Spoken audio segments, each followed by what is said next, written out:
On September 7th, air reconnaissance located strong enemy forces opposite the right flank of the 10th Army. They were concentrated northeast of Lysagora, in an area of wooded hills and south of Radom, with their center believed to be in the extensive forest bordering the town of Ilza. Their movement was clearly eastward, toward the Vistula crossings.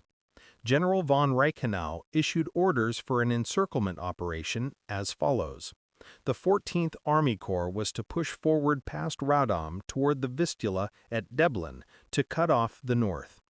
The 4th, following more slowly in its wake, was to act as a rear guard stop, closing the trap from the west, while the 15th, racing forward on the right, was to complete the encirclement, interposing itself between the enemy and the river.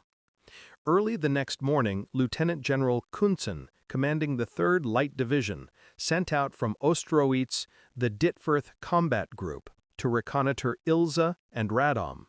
This group, named after Colonel von Ditfurth, commander of the 9th Mounted Rifle Regiment, consisted of his regiment, No. 2 Company of the 67th Panzer Battalion, No. 1 Battalion of the 80th Artillery Regiment, and No. 1 Battalion of the 22nd Flak Regiment with 4 batteries. Flak as a field weapon. On September 8th, the Luftwaffe's 1st Battalion of Flak Regiment 22, during the attack on Ilza, provided direct covering fire for the infantry. The following night, positioned in the front line, it repulsed all counterattacks, preventing a Polish breakthrough to the Vistula at a decisive moment. This marked the birth of a reputation that later became legendary. The Flak Battalion, belonging to the Luftwaffe, had advanced with the forefront of the army to provide on-the-spot protection against attacking Polish aircraft. However, no such aircraft had been seen, and the rapid advance over the past few days had caused the range-finding and communication sections to be delayed in traffic, leaving only the batteries themselves operational. Thus, for anti-aircraft purposes, they were of little use. However, they could justify their presence by participating in the ground battle. Both infantry and artillery knew the penetrating power of flak shells, especially with their flat trajectory, against visible ground targets. Around noon, the group's advance elements reached Pilkata, the last village before Ilza, 2.5 miles away. They could go no further as the cavalrymen suddenly came under heavy fire from the hilly terrain around Ilza's old fort, Altes. Simultaneously, clouds of dust rising from roads entering the town from the north and south marked the approach of enemy columns. Further troop movements were observed to the northeast. The woods to the southwest, though quiet for the moment, were likely full of Polish forces. The enemy artillery fired ferociously. From Hill 241, 2 miles west of Ilza, it commanded the entire field of operations. A troop, 2nd Squadron of the 8th Cavalry Rifle Regiment, was sent against it but could only advance a few hundred yards. As his other units reached Pilkata from the east, Colonel von Ditfurth positioned them west of the village, with rifle sections slowly working their way through the rolling country toward Ilza. However, half a mile from the Altes, they came under heavy fire and could advance no further. At 13:20, Major Weiser, commanding the 1st Battalion of Flak Regiment 22, reached Pilkata ahead of his batteries, dodging rifle and machine gun fire to reach Ditfurth's command post. There he was ordered to bring up his batteries through the village, position them south of it, and provide direct covering fire for the hard-pressed riflemen. First to engage were 6 20mm guns of 5th Battery under Lieutenant Seidenloth, followed by 3 others, while the 4th platoon was held back as the battalion reserve. Seidenloth pointed all 9 guns south, as an attempt to encircle the town would likely come from that direction after the frontal attack had been repulsed. Meanwhile, the Flak Battalion's 2nd and 3rd batteries, with their heavy 88mm guns, took positions further east, adjoining the regular artillery's 105mm field howitzers. Conditions for the flak guns were unfavorable. Positioned in a depression and screened by the terrain, they were ideal for howitzers with their curved trajectory directed by forward observers, but not for flak guns which required direct sighting. One gun placed on a rise had its crew mown down before it could fire. For the moment, the flak guns targeted more distant objectives. Their shells once slammed into a Polish troop column on a stretch of road north of Ilza within their visual field. However, in the infantry battle raging just over a mile away, the 88mm guns could take no part. In the front line, the 20mm guns of 5th Battery faced machine gun fire from the Ultischans on their western flank. The slightest movement of the crews drew a hail of bullets.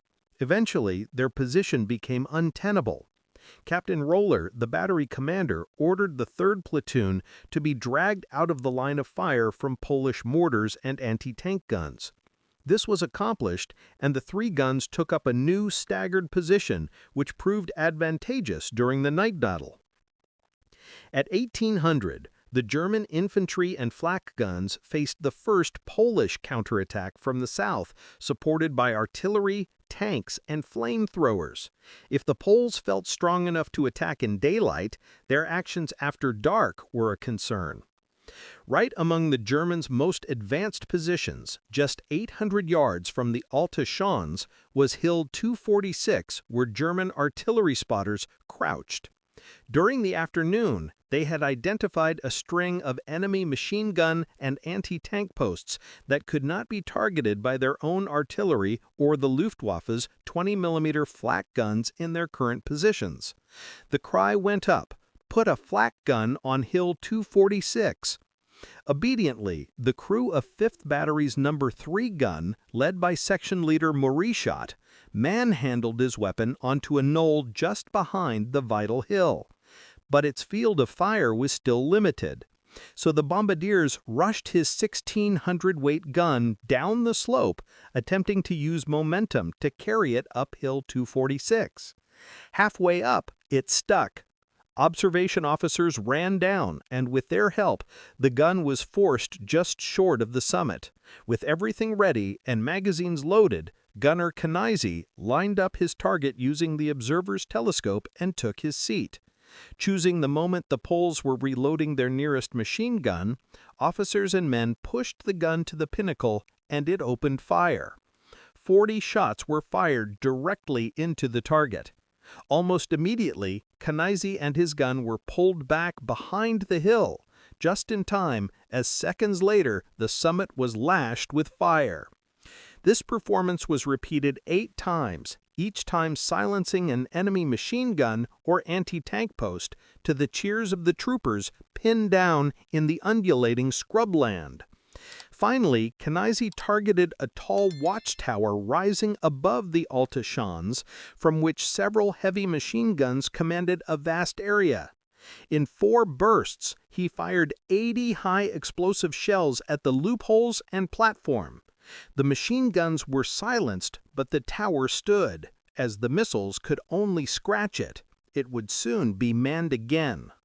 After 1900, as daylight faded, a continuous low buzzing surprised the officers and men. A heavy German prime mover was towing an 88mm gun up the eastern flank of Hill 246. Major Weiser had sent one of 3rd Battery's weapons to support the 20mm gun with its greater firepower. However, the summit was too small, and the gun wobbled when unlimbered. Crews and officers worked frantically to enlarge the platform and secure the gun. In the twilight, the first shot was fired. A miss, and the gun fell askew. After more leveling, the second shot hit the tower directly. The third broke away masonry, and further hits reduced the tower to dust and rubble. Night had fallen. Hill 246 was evacuated, and the 2 flak guns returned to their batteries. Though all his units were in the front line with no reserves, Colonel von Ditfurth believed he could hold his positions even at night. Shortly after 2000, the Poles launched their first mass attack, throwing back the German front. Enemy armor thrust toward Palatka, and Ditfurth was mown down by machine gun fire while defending his command post, gun in hand. As the German infantry fell back before the hour-long barrage, men streamed through the flak positions. Young Luftwaffe officers rounded up many of them, forming a new defense line between the guns. The Poles, however, were close behind, suddenly appearing in the middle of 5th Battery's sight. Brandishing his revolver, Lieutenant Seideneth forced enemy soldiers to help his gunners turn the guns to face the new attack from the west. The 20mm flak roared against the oncoming enemy, breaking their attack. For the moment, the flak held its positions, but defending against further attacks in the dark seemed uncertain. At 19:30, Captain Roller had sent 5th Battery's Searchlight Squadron forward. Unfortunately, its advance coincided with the Polish attack down the Ilza-Palatka road, damaging 2 searchlights in the retreat. The other 2 reached 5th Battery's position after the enemy had outflanked it. To Seideneth, the 2 60-centimeter searchlights were a godsend. He arranged them to illuminate the battery's foreground from either side. Around 23:30, Polish commands were heard just in front of the German positions. The order to prepare to fire was whispered from crew to crew. The right-hand searchlight switched on, and as the enemy ducked under its glare, the flak opened fire. After 3 seconds, the right light went out, replaced by the left. They alternated, changing positions during moments of darkness. Before the Poles could aim at the lights, they were extinguished. After a quarter-hour battle, this attack was beaten off, as were 2 further attempts. At 05:30, 5th Battery received orders to carefully break contact and join the main German defense line 5 miles to the rear.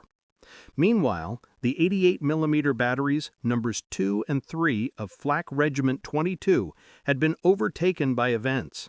Since 0300, they faced overwhelming Polish forces pouring out of the southern woods in an attempt to break through to the Vistula. The heaviest attack came at 0410, with dense Polish formations storming over the hillocks. Hand-to-hand, with bayonets fixed, the crews fought to defend their guns. German losses were grievous, including Major Weisser and Captain Jablonski, commander of 3rd Battery. Finally, the 20mm guns of 5th Battery's 3rd Platoon opened fire into the Polish flank, halting the attack. As the enemy faltered, the bombardiers sprang from cover, driving them back up to 800 yards. However, increasing machine gun fire and another Polish advance continued to threaten the flak positions. First Lieutenant Rukwart, now the senior surviving officer of the 1st Battalion, had twice sent his adjutant, Lieutenant Hackius, to Divisional HQ to request support. As the battle raged and ammunition dwindled, 4 German tanks rolled over the hillocks, guns blazing, putting the enemy to flight. Under their protection, the flak force withdrew, leaving behind 3 88mm guns of 3rd Battery, whose prime movers had been destroyed, but only after their firing mechanisms were dismantled. As daylight broke, the battery sped east along the road from Palatka, now used by the enemy as well. They came under rifle fire from the ditches. Twice, Rukwart ordered the leading 88mm gun unlimbered to provide covering fire as the rest dashed on. After 5 miles, they reached the German defense line. The night of September 8th to 9th, known as the Night of Ilza, ended. In this battle, Luftwaffe soldiers prevented parts of the 16th Polish Division from reaching the Vistula, laying the foundation for the legendary reputation of the Luftwaffe's flak contingents as a field force. With daylight, the Poles retreated to the cover of their woods as the German encirclement was complete. After 900, a new armored attack by the 3rd Light Division cleared the Ilza area. The Luftwaffe then delivered the clinching blow.